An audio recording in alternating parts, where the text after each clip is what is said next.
তুমি না তওবা করেছিলে? তুমি না শুধুমাত্র আল্লাহর জন্য সবকিছু ছেড়ে দিয়েছিলে? বুঝতে পেরেছিলে কোথায় তোমার আসল ঠিকানা? ভুলে গেছো? আবার কোন পাপ তোমায় গ্রাস করে নিল? তুমি তো সেই যে নিজের পাপের প্রতি অনুতপ্ত হয়ে সেজদায় পড়ে অঝরে কেঁদেছিলে। তাহলে আবার কেন দুনিয়ার ধোকায় পড়ে গেলে? কেন ভুলে গেলে কোথায় তোমার আসল গন্তব্য?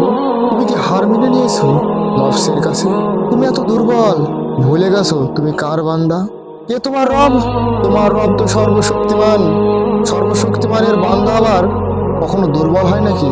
মৃত্যু পর্যন্ত লড়ে যাও তুমি, শয়তানকে দেখিয়ে দাও তোমার ইমানের পাওয়ার। শয়তানের ধোকায় পড়ে অনেক পাপ করে ফেলেছো, তাই নিরাশ হয়ে গেছো তুমি, তাই না? তুমি কি জানো না তোমার রব কত মহান? তিনি তো তোমাকে ক্ষমা করার জন্য অপেক্ষা করছে। তাই ফিরে এসো সেই রবের দুয়ারে, যার দুয়ার কখনো বন্ধ হয় না।